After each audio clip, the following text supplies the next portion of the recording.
My dear student, आप सभी का स्वागत है अपने इस YouTube channel Monu online education में फिर से। तो प्यारे बच्चों, हम लोग जैसा कि बोले थे कि क्वेश्चन बैंक का सीरीज जो चल रहा है उसमें हम लोग कल जो पढ़े थे सोशल साइंस का, एसएसटी का, सामाजिक विज्ञान का जो पढ़े थे 2011 से लेकर के 2015 तक पढ़ लिए थे। तो कल बोले थे कि हम विज्ञान का, साइंस का हम कल से क्वेश्चन बैंक पढ़ेंगे। तो जो बच्चे नहीं देखे हैं जाकर के एसएसटी का देख लेंगे, 2011 से 15 तक पढ़ा दिया गया है, अच्छे से जाकर देख लेंगे। आज जो है बाबू 2011 का विज्ञान का जो प्रश्न है वो हम लोग पढ़ेंगे। तो पहला प्रश्न इसमें कहा गया है बाबू, जो विज्ञान है उसमें पहला प्रश्न 2011 में पूछा गया है कि हीलियम कैसा तत्व है। हीलियम जो है बाबू वो कैसा तत्व है। तो पहला जो ऑप्शन है अक्रिय, बी ऑप्शन दिया है क्रियाशील, सी ऑप्शन दिया है सक्रिय, डी ऑप्शन दिया है उदासीन। तो हीलियम कैसा तत्व है? तो हीलियम जो है बाबू वो एक अक्रिय तत्व है। समझे, हीलियम कैसा तत्व है? तो एक अक्रिय तत्व है। जो बच्चे ए ऑप्शन बता रहे हैं उनका बिल्कुल करेक्ट है। चलिए नेक्स्ट क्वेश्चन है कि जल में हाइड्रोजन तथा ऑक्सीजन की परमाणु संख्याओं का अनुपात है।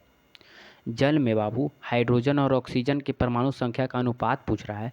तो ए ऑप्शन दिया है 2:1, बी ऑप्शन दिया है 2:1, एक ही दे दिया है ऑप्शन, सी ऑप्शन दिया है 3:1, डी ऑप्शन दिया है 2:2।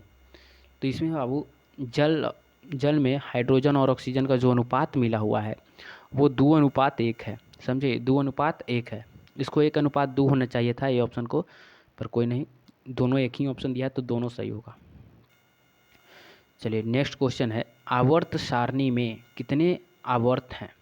आवर्त सारणी बाबू पूछ रहा है कि कितने आवर्त हैं। ए ऑप्शन दिया है 7, बी ऑप्शन दिया है 9, सी ऑप्शन दिया है 8 और डी ऑप्शन दिया है 12। आवर्त सारणी में बाबू कितने आवर्त हैं? तो आवर्त सारणी में कुल 7 आवर्त हैं। समझे, जो बच्चे ए आंसर दे रहे हैं उनका बिल्कुल करेक्ट है। और अगर पूछेगा कि आवर्त सारणी में कितने वर्ग हैं बाबू, तो अगर वर्ग पूछेगा बाबू तो वर्ग जो है 18 है और आवर्त जो है वो 7 है। आवर्त 7 है और वर्ग 18 है। चलिए आगे चलते हैं। नेक्स्ट क्वेश्चन कहता है कि सिलिका क्या है? सिलिका क्या है बाबू? ए ऑप्शन कह रहा है, रुको हम पेन को बदल देते हैं, कलर चेंज कर लेते हैं। चलो, कहता है बाबू कि सिलिका क्या है? सिलिका क्या है बाबू? ए ऑप्शन है धातु, बी ऑप्शन अधातु, सी ऑप्शन उपधातु, डी ऑप्शन इनमें से कोई नहीं। तो सिलिका क्या है बाबू? सिलिका जो है एक उपधातु है। समझे, सिलिका क्या है? एक उपधातु है। जो बच्चे सी आंसर दें उनका बिल्कुल करेक्ट है। और बाबू क्लास को आप लोग शेयर कर दीजिए जल्द से। चलिए 5वां क्वेश्चन है बाबू, single bond OH single bond का क्रियाशील मूलक कौन है? सिंगल बॉन्ड इसको पढ़ते हैं बाबू, आगे जो लगा हुआ है उसको सिंगल बॉन्ड पढ़ते हैं। Single bond OH single bond का क्रियाशील मूलक कौन है? ए ऑप्शन कहता है कीटोन, बी ऑप्शन कहता है एल्डिहाइड, सी ऑप्शन कहता है अल्कोहल और डी ऑप्शन कहता है इनमें से कोई नहीं। तो सिंगल बॉन्ड OH जो है बाबू सिंगल बॉन्ड वो एल्डिहाइड का क्रियाशील मूलक। समझे, एल्डिहाइड। जो बच्चे बी ऑप्शन बता रहे हैं उनका बिल्कुल करेक्ट है। चलिए नेक्स्ट क्वेश्चन, प्राकृतिक में ऑक्सीजन का संतुलन कैसे बना रहता है बाबू? क्वेश्चन पूछा गया है कि प्राकृतिक में ऑक्सीजन का संतुलन कैसे बना रहता है। ए ऑप्शन दिया है संयोजन क्रिया, बी ऑप्शन है प्रकाश संश्लेषण, सी ऑप्शन है अपघटन, डी ऑप्शन इनमें से कोई नहीं। तो प्राकृतिक में बाबू ऑक्सीजन का जो संतुलन है वो प्रकाश संश्लेषण के द्वारा बना रहता है। जो बच्चे बी आंसर बताएं उनका बिल्कुल करेक्ट है। और बाबू जो बच्चे कुछ भी नहीं पढ़े हैं वो ज़रूर क्वेश्चन बैंक का सीरीज देखिएगा। आपसे जो क्वेश्चन बैंक आप लोग पढ़ेंगे उसमें से 50% बाबू या 60% आप लोग का पूरे कंप्लीट हो जाएगा। समझे, ऑब्जेक्टिव आपका 50 से 60% पूरे कंप्लीट हो जाएगा। ऑब्जेक्टिव सिर्फ क्वेश्चन बैंक को पढ़िएगा तो इसीलिए जो बच्चे कुछ भी नहीं पढ़े सिर्फ क्वेश्चन बैंक अगर पढ़ेंगे तो उनका आधा कंप्लीट हो जाएगा बाबू। और अभी कुछ टाइम है, आप लोग जनवरी 1 महीना जो है पूरा अच्छी तरह से पढ़ लीजिए। चलिए नेक्स्ट क्वेश्चन है, पौधों में श्वसन क्रिया के अंतर्गत एटीपी के टूटने से कितनी ऊर्जा मुक्त होती है, ये पूछ रहा है। बहुत ही अच्छा क्वेश्चन पूछा है कि पौधों में श्वसन क्रिया के जो अंतर्गत है एटीपी जो है टूटने में कितनी ऊर्जा मुक्त करती है बाबू। ए ऑप्शन दिया है 30.5 kg प्रति मोल, बी ऑप्शन दिया है 305 kg प्रति मोल, सी ऑप्शन दिया है 3.5 kg प्रति मोल और डी ऑप्शन दिया है इनमें से कोई नहीं। तो बाबू पौधों में जो श्वसन क्रिया के जो अंतर्गत एटीपी जो टूटने पर जो ऊर्जा मुक्त होता है वो 3.5 kg प्रति मोल है। जो बच्चे सी आंसर बता रहे हैं 3.5 kg प्रति मोल, उनका बिल्कुल करेक्ट है। और नीचे आप लोग कमेंट में आंसर देते रहिए। चलिए, और बाबू वीडियो आप लोग को कैसा लगेगा एक प्यारा नीचे से कमेंट कर दीजिएगा। चलिए नेक्स्ट क्वेश्चन, मानव हृदय में कितने कोष्ठक होते हैं। बाबू क्वेश्चन है कि मानव हृदय में कितने कोष्ठक होते हैं। ए ऑप्शन दिया है 2, बी ऑप्शन दिया है 8, सी ऑप्शन दिया है 1 और डी ऑप्शन दिया है 4। तो मानव हृदय में कितनी कोष्ठक होते हैं, तो मानव हृदय में बाबू 4 कोष्ठक होता है। समझे, मानव हृदय में कितनी कोष्ठक होता है, 4 कोष्ठक होता है। चलिए नेक्स्ट क्वेश्चन, मानव हृदय की औसत प्रकुंचन दाब लगभग, मानव हृदय का औसत प्रकुंचन दाब पूछ रहा है बाबू, लगभग कितना होता है। ए ऑप्शन दिया है 120 mmHg, बी ऑप्शन दिया है 150 mmHg, सी ऑप्शन दिया है 90 mmHg और डी दिया है इनमें से कोई नहीं। तो बाबू मानव हृदय का जो औसत प्रकुंचन जो दाब है वो 120 mmHg है। जो बच्चे ए आंसर बता रहे हैं उनका बिल्कुल करेक्ट है।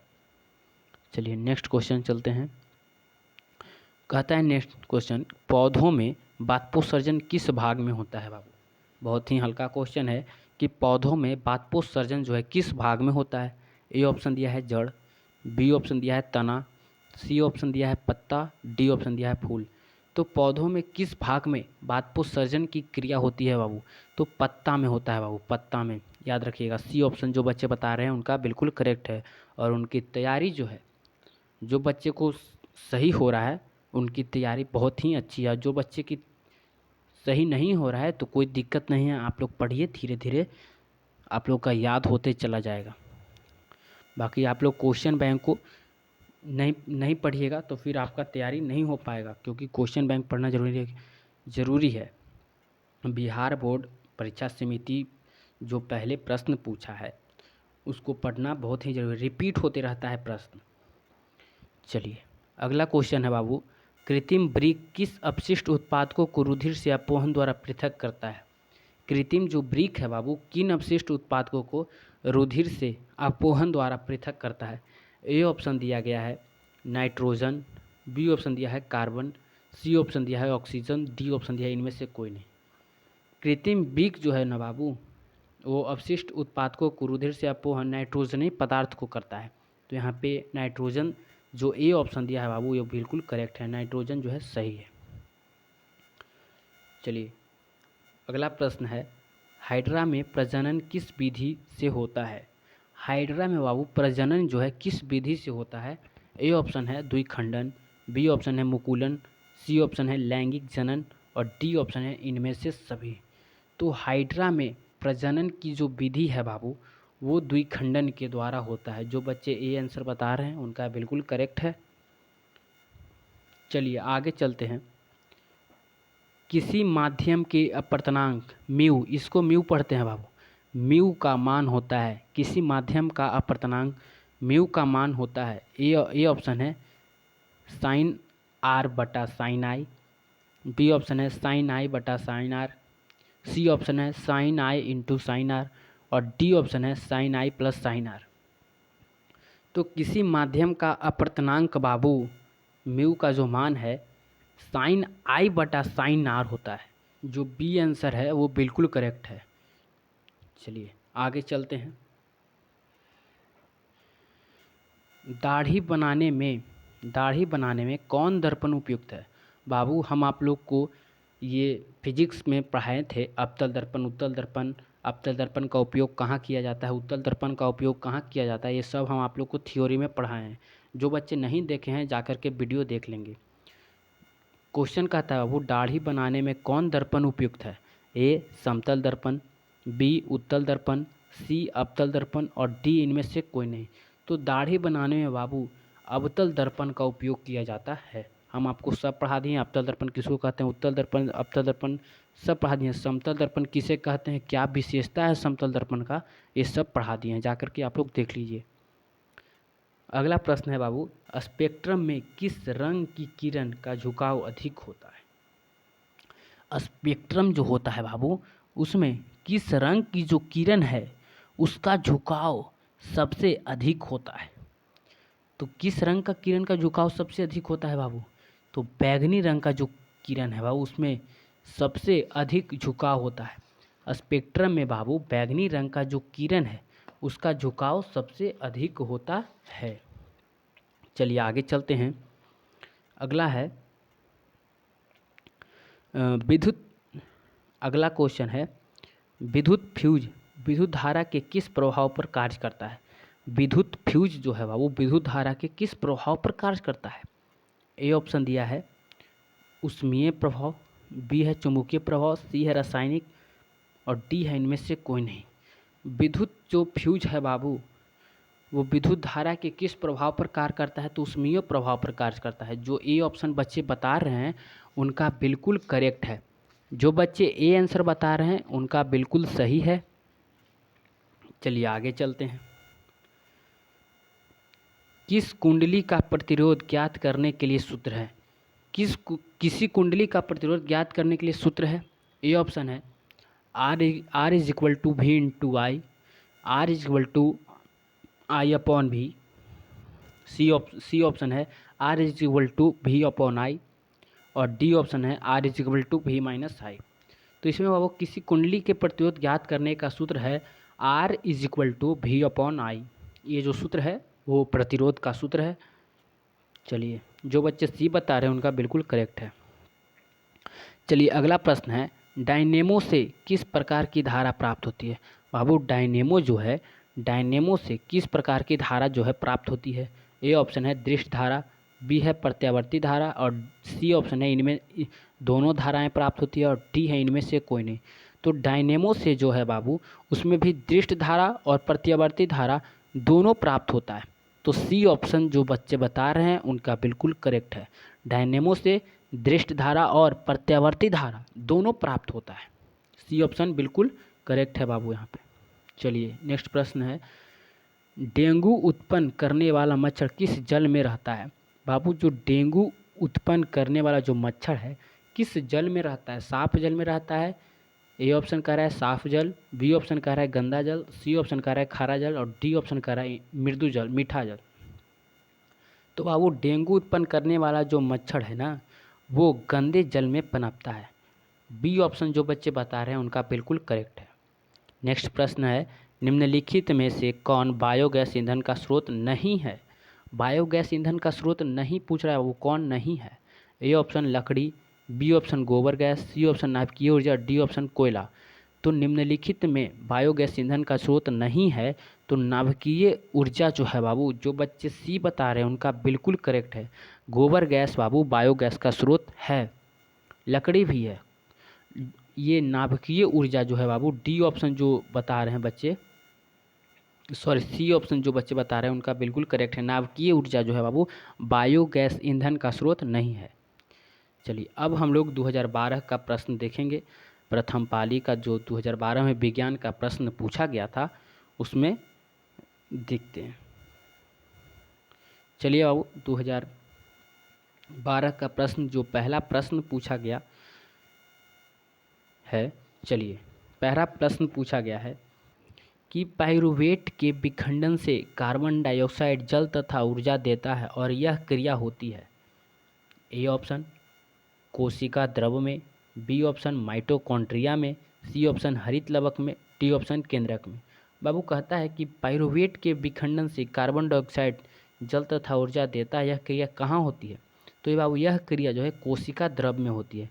जो बच्चे ए आंसर बता रहे हैं उनका बिल्कुल करेक्ट है। चलिए अगला प्रश्न है निम्न में से कौन सा पदार्थ लेंस बनाने के लिए प्रयुक्त नहीं किया जाता है? कौन से पदार्थ जो है वो नीचे दिया गया है, कौन से पदार्थ है जो लेंस बनाने में प्रयुक्त नहीं है। ए ऑप्शन जल है, बी कांच है, सी ऑप्शन दिया है प्लास्टिक, डी ऑप्शन दिया है मिट्टी। तो बाबू इसमें लेंस बनाने की प्रयुक्त नहीं किया जा सकता है, तो जल को किया जाता है, कांच को भी किया जाता है, प्लास्टिक को भी किया जाता है बाबू, मिट्टी को नहीं किया जाता है। जो बच्चे डी आंसर बता रहे हैं उनका बिल्कुल करेक्ट है। चलिए नेक्स्ट प्रश्न है, किसी बिंब का वास्तविक प्रतिबिंब समान आकार का प्राप्त करने हेतु बिंब को उत्तल लेंस के सामने कहाँ रखेंगे। यहाँ पे प्रश्न पूछा गया है कि किसी बिंब का वास्तविक प्रतिबिंब समान आकार का मतलब बराबर आकार का प्राप्त करने हेतु बिंब को उत्तल लेंस के सामने कहाँ रखें। तो इसमें ए ऑप्शन दिया है बाबू फोकस पर, बी ऑप्शन है वक्ता केंद्र पर, सी है अनंत पर, डी ऑप्शन है प्रकाशीय केंद्र पर। तो समान आकार का प्रतिबिंब प्राप्त करने के लिए कहाँ हम रखेंगे, तो बाबू वक्ता केंद्र पर सी पर रखेंगे तो हम समान आकार का प्रतिबिंब प्राप्त करेंगे। चलिए नेक्स्ट प्रश्न है कि सामान्य दृष्टि के वयस्क के लिए सुस्पष्ट दर्शन की अल्पतम दूरी कितनी है बाबू। सामान्य दृष्टि के वयस्कों की अल्पतम दूरी, सुस्पष्ट दर्शन अल्पतम दूरी लगभग कितनी है। ए ऑप्शन दिया है 25 मीटर, बी ऑप्शन दिया है 2.5 सेंटीमीटर और सी ऑप्शन दिया है 25 सेमी और डी ऑप्शन दिया है 2.5 मीटर। तो इसमें बाबू आंसर जो होगा, समान दृष्टि के वयस्क के लिए सुस्पष्ट दर्शन की जो अल्पतम दूरी है वो 25 मीटर है बाबू, मीटर। जो ए ऑप्शन बता रहे हैं उनका बिल्कुल करेक्ट है। चलिए आगे चलते हैं। लोहे की परमाणु संख्या है, लोहे की परमाणु संख्या पूछ रहा है बाबू, आयरन लोहा की परमाणु संख्या कितना है। ए ऑप्शन कह रहा है 23, बी ऑप्शन कह रहा है 26, सी ऑप्शन कह रहा है 25, डी ऑप्शन कह रहा है 24। तो लोहा के जो परमाणु संख्या है बाबू वो 26 होता है। जो बच्चे बी आंसर बता रहे हैं उनका बिल्कुल करेक्ट है। और क्लास को एक बार जल्द से जल्द शेयर कर दीजिए बाबू, ताकि जो बच्चे नहीं पढ़े हैं वो पढ़ लेंगे। और वीडियो को आप लोग लाइक कर लीजिएगा। चलिए अगला प्रश्न है, कोई विलयन लाल लिटमस को नीला कर देता है, उसका पीएच होगा। कोई विलयन जो है बाबू लाल लिटमस पत्र को अगर नीला कर देगा तो उसका पीएच क्या होगा। सबसे पहले आप लोग समझिए कि 0 से लेकर के 14 तक स्केल में लिखा हुआ रहता है और उसमें 0 से लेकर के 7 तक जो है बाबू अम्लीय होता है कि नहीं, अम्लीय होता है ना। 0 से लेकर के 7 तक जो है अम्लीय होता है और मतलब कि 6 तक होता है अम्लीय और 7 जो है बाबू वो उदासीन होता है। 7 जो है क्या होता है, उदासीन होता है, समझे, उदासीन होता है। और 7 से लेकर के 14 तक जो है वो क्या होता है, क्षारीय होता है, भस्मीय होता है। क्या होता है, भस्मीय होता है बाबू। 7 से लेकर के 14 तक जो होता है उसके पीएच मान वो भस्मीय होता है। तो यहाँ पे क्या करा है, कोई विलयन लाल लिटमस को नीला कर देगा, मतलब नीला करेगा तो 7 से अधिक होगा उसका पीएच मान। तो इसमें पहला पीएच मान है 11, पहला पीएच मान है 11। दूसरा पीएच बी ऑप्शन दिया है 10, सी ऑप्शन दिया है 5 और डी ऑप्शन दिया है 8। तो इसमें से क्या कर रहा है बाबू, कोई विलयन लाल लिटमस पत्र को, कोई विलयन जो है वो लाल लिटमस पत्र को नीला कर देता है, उसका पीएच मान ज्ञात करना है। तो कोई विलयन लाल लिटमस पत्र को अगर नीला कर देगा तो उसका पीएच मान 7 से अधिक होगा, तो 7 से अधिक 10 हो जाएगा, समझे। चलिए आगे चलते हैं। आधुनिक आवर्त सारणी में वर्गों की संख्या होती है। आधुनिक आवर्त सारणी में वर्गों की संख्या होती है, कितना होती है भाई, वर्ग की संख्या हम आप लोग को बताए थे कि कितना वर्ग की संख्या होती है। ए ऑप्शन दिया है 9, बी ऑप्शन दिया है 18, सी ऑप्शन दिया है 11, डी ऑप्शन दिया है 10। तो आधुनिक आवर्त सारणी में जो वर्गों की संख्या है बाबू वो 18 होती है और आवर्त की जो संख्या है बाबू, आवर्त की जो संख्या है वो 7 होता है और वर्ग 18 होता है, आप लोग याद रखिएगा। चलिए अगला प्रश्न है कि निम्नलिखित में से कौन सा पद विद्युत परिपथ में विद्युत शक्ति को निरूपित करता है। कहता है कि निम्नलिखित में से कौन सा जो पद है वो विद्युत परिपथ में विद्युत शक्ति का निरूपित करता है। प्रश्न पढ़िए फिर से। निम्नलिखित में से कौन सा पद विद्युत शक्ति को बाबू निरूपित करता है? तो इसमें से पहला ऑप्शन है I²R2। पहला प्रश्न है I²R। पहला प्रश्न है बाबू I²R। बी ऑप्शन दे रहा है IR²। सी ऑप्शन दे रहा है VI और डी ऑप्शन दे रहा है बाबू V²/R। तो इसमें से कह रहा है कि निम्नलिखित में से कौन सा जो पद है विद्युत परिपथ में विद्युत शक्ति को निरूपित करता है? तो इसमें से जो सी ऑप्शन है बाबू V=I, ये क्या करता है? निरूपित करता है। क्या करता है? निरूपित करता है। चलिए अगला प्रश्न को चलेंगे।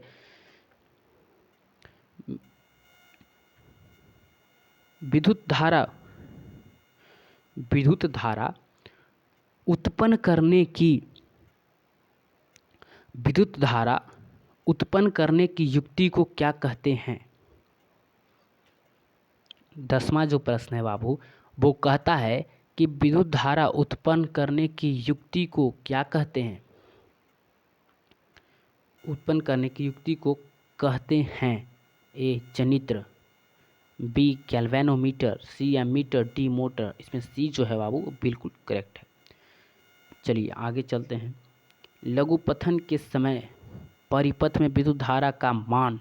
लघुपथन के समय विद्युत परिपथ में विद्युत धारा का मान क्या होता है बाबू?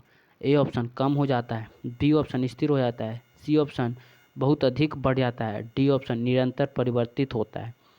तो लघुपथन के समय जो है वो परिपथ में विद्युत धारा का मान जो है बहुत अधिक बढ़ जाता है। जो बच्चे सी आंसर बता रहे हैं उनका बिल्कुल करेक्ट है। चलिए आगे चलते हैं। निम्नलिखित में से कौन जैव मात्रा ऊर्जा का स्रोत उदाहरण नहीं है? निम्नलिखित में से कौन जैव मात्रा ऊर्जा स्रोत का उदाहरण नहीं है? पहला ऑप्शन दे रहा है बाबू लकड़ी, बी ऑप्शन दे रहा है गोबर, सी ऑप्शन दे रहा है नाभिकीय ऊर्जा, डी ऑप्शन दे रहा है कोयला। जैव मात्रा ऊर्जा का स्रोत उदाहरण नहीं है। तो जो बच्चे डी आंसर कर रहे हैं उनका करेक्ट है। 12 का बाबू डी आंसर जो कर रहे हैं उनका करेक्ट है। नहीं यहाँ पे गलत हो गया, सी होगा, यहाँ पे सी होगा, सी। निम्नलिखित में कौन जैव मात्रा ऊर्जा स्रोत का उदाहरण नहीं पूछ रहा है? वो नाभिकीय जो ऊर्जा है वो जैव ऊर्जा स्रोत का जो है उदाहरण नहीं है, समझे। चलिए आगे चलते हैं।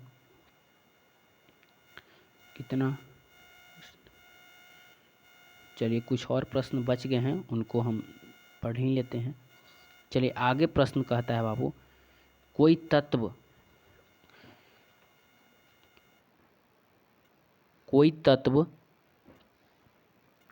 तत्व ऑक्सीजन के साथ अभिक्रिया कर उच्च गलनांक वाला यौगिक निर्धारित करता है। यह यौगिक जल में विलय है। यह तत्व हो सकता है। यह तत्व कौन हो सकता है बाबू? आंसर बताइए।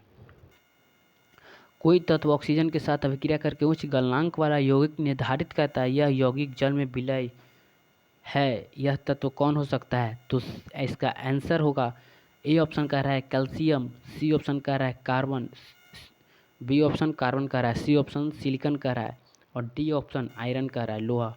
तो इसमें से जो भी बच्चे बी बता रहे हैं कार्बन, उनका बिल्कुल करेक्ट है बाबू। बी ऑप्शन जो भी बता रहे हैं उनका करेक्ट है। चलिए आगे बढ़ते हैं।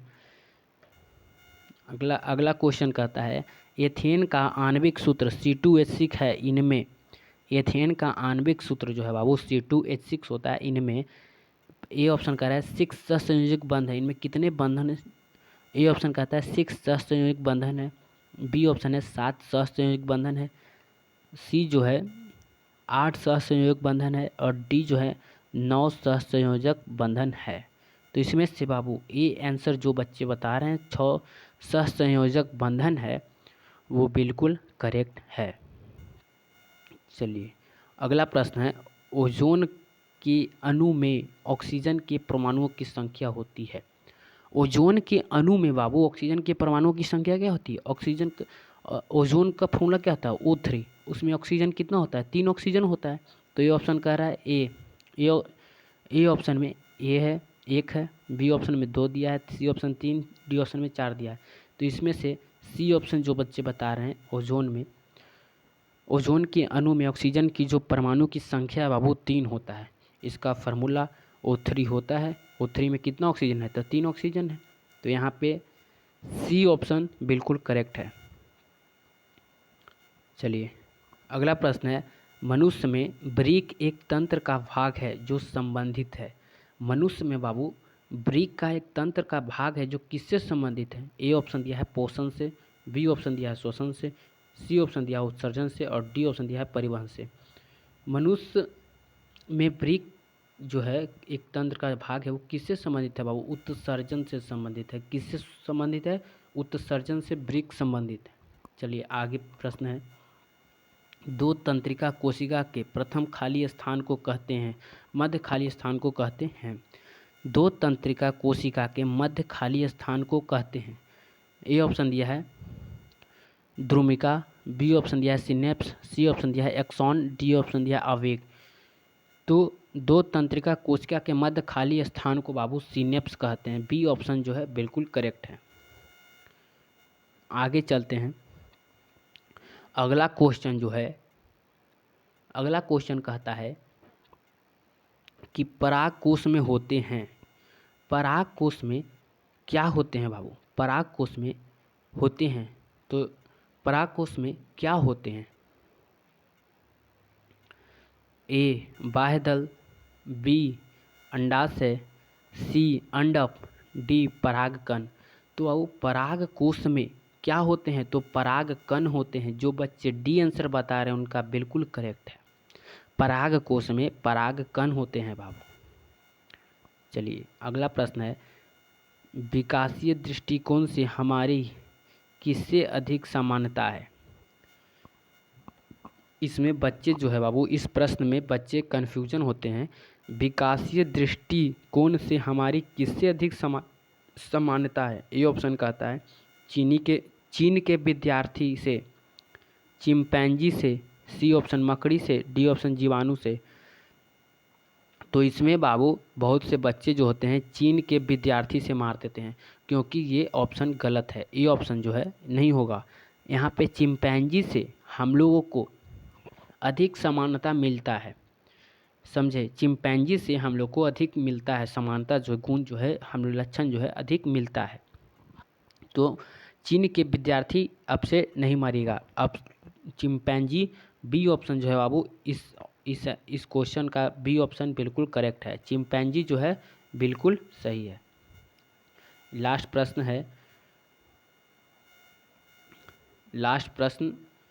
है, मुकुलन द्वारा अलैंगिक जनन होता है। मुकुलन द्वारा बाबू अलैंगिक जनन होता है। किसमें होता है अलैंगिक जनन मुकुलन द्वारा? ए ऑप्शन कह रहा है अमीबा में, बी ऑप्शन कह रहा है ईस्ट में, सी ऑप्शन कह रहा है प्लाज्मोडियम में और डी ऑप्शन कह रहा है लेशमीनिया में। तो मुकुलन द्वारा अलैंगिक जनन किसमें होता है बाबू? तो यहाँ पे सी जो ऑप्शन है प्लाज्मोडियम वो बिल्कुल करेक्ट है। जो बच्चे सी आंसर बता रहे हैं उनका बिल्कुल करेक्ट है। यहाँ पे हम लोग पूरा ख़त्म कर लिए बाबू। 2011 और 2012 का जो प्रश्न पूछा गया था बिहार बोर्ड में, 2011 और 2012 का बाबू प्रश्न जो पूछा गया था साइंस में हम लोग पढ़ लिए। कल हम लोग 2013 का प्रश्न देखेंगे, उसके बाद फिर हम लोग 15 तक पढ़ के फिर अगला सब्जेक्ट को देखेंगे, फिर उसका 15 पढ़ेंगे तो फिर साइंस, फिर SST इसका पढ़ेंगे आगे। तो आज का क्लास इतना ही रहने देते हैं और नेक्स्ट क्लास में बाबू हम साइंस का 2013 का प्रश्न पढ़ेंगे। जो बच्चे वीडियो को लाइक नहीं किए हैं लाइक कर दीजिए, शेयर कर दीजिए वीडियो को, और चैनल को बाबू आप लोग सब्सक्राइब कर लीजिए।